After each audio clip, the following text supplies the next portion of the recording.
2026 సంవత్సరం ఫిబ్రవరి నెల 3వ రాశి మిథున రాశి. ఈ మిథున రాశి ఎట్లా వచ్చిందో చూద్దాం. ఈ మిథున రాశి మృగశిర నక్షత్రం 3, 4 పాదాలు, ఆర్ద్ర నక్షత్రం 4 పాదాలు, పునర్వసు నక్షత్రం 3 పాదాలు కలిసి మిథున రాశి చెప్తుంది. బాగా గుర్తుపెట్టుకోండి. మీరు పుట్టిన తారీఖు, నెల, సంవత్సరం, టైము ద్వారా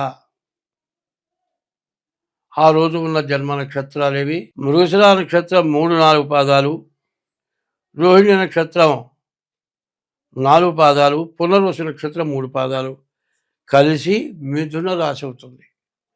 మీరు పుట్టిన జన్మ నక్షత్రాలు ఇవి కావాలి. ఎట్లా? మృగశిర నక్షత్రం 3, 4 పాదాలు, ఆరుద్ర నక్షత్రం 4 పాదాలు, పునర్వసు నక్షత్రం 3 పాదాలు కలిసి మిథున రాశి. ఈ మిథున రాశి వాళ్ళు, ఇది రాశి కరెక్ట్, ఇది కాకుండా పిలిచే పేరుని బట్టి మాత్రం రాశి అనుకునేది తప్పు. కాబట్టి ఈ రాశి వాళ్ళ లెక్క చూడాలంటే ఎట్లా ఉంది అంటే, మిథున రాశికి రాశిలో గురువు, మరి అష్టమంలో కుజుడు, మరి పూర్తిగా బాగాలేదు. రాహుకేతుల మధ్యలో గ్రహాలు పడ్డాయి. కాలసర్ప దోషం పడింది. ఈ రాశి వాళ్ళకి చెప్పాలి అంటే, మరి కేతు ఒక్కడు, శుక్రుడు ఒక్కడు తప్పితే ఏ గ్రహం బాగాలేదు. ఈ రాశి పరిస్థితి పూర్తిగా బాగాలేదని చెప్పాలి. ఇట్లాంటి పరిస్థితి ఎవరికి రాకూడదు. ఇది చాలా కష్టదశ. ఎందుకంటే ఈ మిథున రాశి పరిస్థితి పూర్తిగా బాగాలేదు. కాబట్టి ఈ రాశి వాళ్ళు ముందు డేట్ ఆఫ్ బర్త్ ద్వారా జాతకం చూపించుకోక తప్పదు. ముందు జాతకం చూపించుకుంటేనే మీరు బాగుపడతారు. అట్లా కాకుండా మీరు తర్వాత ఆలోచిస్తే చాలా ఇబ్బంది పడతారు. అష్టమ కుజుడు ప్రాణకంటకుడు. కొన్ని పరిస్థితుల్లో ఎట్లా ఉంటాయంటే, బండి మీద పోతూ ఉండగా ఏ బండి వచ్చి యాక్సిడెంట్ చేసి కింద పడిపోయి స్పాట్లో ప్రాణం పోయిన వాళ్ళు ఉన్నారు. కుజుడు రక్త సంబంధమైన వాడు. ఏ తలకాయో పగిలిపోయి కొబ్బరికాయ కొడితే కొబ్బరికాయలో నీళ్ళు ఎట్టా పోతాయో, ఒంట్లో రక్తం అంతా కూడా పోయి ప్రాణాలు పోయిన వాళ్ళు కూడా ఉన్నారు. అట్లాంటి పరిస్థితి అష్టమ కుజుడు వల్ల వస్తుంది. ఉదాహరణ చెప్పా, మీరు పోతారని కాదని చెబుతోంది. అటువంటి చండాలమైన టైము. గురువు ఒకటింటున్నాడు. గురువు కూడా విపరీతమైన కష్ట నష్టాలు. ఈ రాశి వాళ్ళకి చెప్పాలంటే ఇంకో సంవత్సరంన్నర పాటు చాలా కష్టమైన టైము. కాలసర్ప దోషం, రాహుకేతుల మధ్యలో గ్రహాలు పడ్డాయి. దీనివల్ల చాలా ఇబ్బందులు, చాలా కష్టాలు ఉన్నాయి. కాబట్టి మీరు మాత్రం తప్పనిసరిగా మీ డేట్ ఆఫ్ బర్త్ ద్వారా మీ జాతకం చూపించుకోవడం చాలా అవసరం. చూసుకోకపోతే చాలా రకంగా చెబుతున్నారు. ఇది ఏంటో చెప్పేవాళ్ళకే తెలియదు, చెప్పేవాళ్ళకే తలకాయ లేదు, అర్థం లేదు అని ఇట్లా ఆలోచిస్తున్నారు కొంతమంది. అటువంటి ఆలోచనలు వదిలేసేయండి.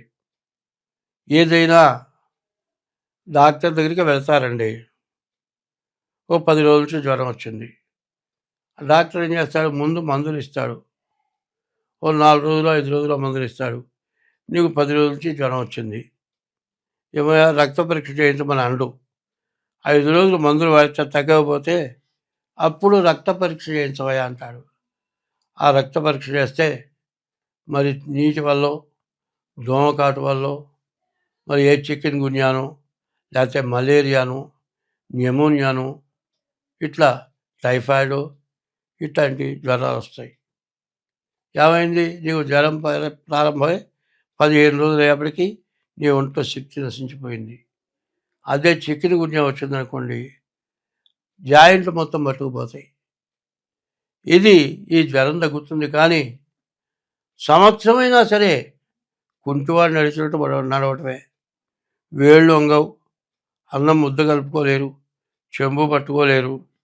ఇట్లాంటి పరిస్థితులు కూడా రావచ్చు. ఇవన్నీ ఎందుకు చెబుతున్నారంటే ముందు జాగ్రత్త కోసం చెబుతూ ఉన్నా. జనాన్ని భయపెట్టడం కాదు. ఎప్పుడైనా సరే అదే ముందు జ్వరం రాగానే 10 రోజులు ఆగకుండా ముందు వెళ్తే 5 రోజులు మందిస్తాడు. లాభం లేదు, వెంటనే రక్త పరీక్ష చేస్తాడు. అదే చికెన్ గున్యా అని తెలిస్తే వెంటనే తగ్గిపోతుంది. అట్లా ముందుగా తగ్గితే ఇబ్బంది లేదు. అది ఎట్లాగో ఇది కూడా, ఈ జ్యోతిష్యం కూడా ఎట్లా ఉంటుందంటే, మరి గ్రహ వైద్యం అంటారు ఇది. ఈ గ్రహ వైద్యం కూడా చాలా విశేషమైంది. కాబట్టి ఈ రాశి వాళ్ళు, ఈ మిథున రాశి వాళ్ళ పరిస్థితి పూర్తిగా బాగాలేదు. ఉన్న గ్రహాలు రెండు గ్రహాలు బాగున్నాయి, శుక్రుడు కేతువు. శుక్రుడేమో రాక్షస గురువు, కేతువు నవగ్రహాల్లో ఒక పెద్ద పాపగ్రహం. ఈ 2 గ్రహాలు బాగుండి కూడా ప్రయోజనం లేని గ్రహాలు. మిగతా 6 గ్రహాల్లో శని, రవి, కుజుడు, రాహువు, ఈ 4 పాపగ్రహాలే. మరి 2 శుభగ్రహాలు కూడా చెడుగా ఉన్నాయి. 6 గ్రహాలు బాగాలేవు. ఇటువంటి పరిస్థితుల్లో మనిషికి పడరాని కష్టాలు వస్తాయి. ఎందుకంటే కారే రాజులు రాజ్యములు గెలవరే, గర్వోన్నతిని పొందరే, వారేరి సిరి మూటగట్టుకొని పోవందాలిరే. మరి హరిశ్చంద్రుడు ఉన్నాడు, చక్రవర్తి. ఏమైనా దొంగతనం చేశాడా? ఏమైనా జూదం ఆడాడా? పరస్త్రీ వ్యామోహానికి పోయినాడా? ఏమైనా తప్పు చేశాడా? సత్య ధర్మాలకు నిలబడి మరి విశ్వామిత్రుడు యాగం చేసుకుంటున్నానయ్యా అంటే, నీకేం కావాలయ్యా అంటే, ఏదో అడిగాడు, ఆయన ఇస్తా అన్నాడు. ఇప్పుడు కాదు, నేను తర్వాత తీసుకెళ్తా అన్నాడు.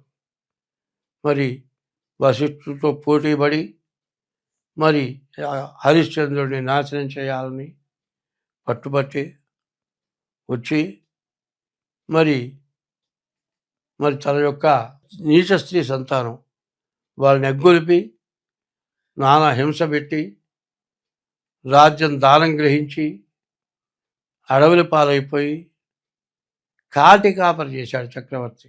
అన్ని కష్టాలు ఆయనే పడ్డాడు, మనం పట్టడం లెక్క. కాబట్టి మిథున రాశి వాళ్ళ పరిస్థితి ఆలోచిస్తే చాలా జాగ్రత్త పడాలి. డేట్ ఆఫ్ బర్త్ ద్వారా జాతకం చూపించుకోవాలి.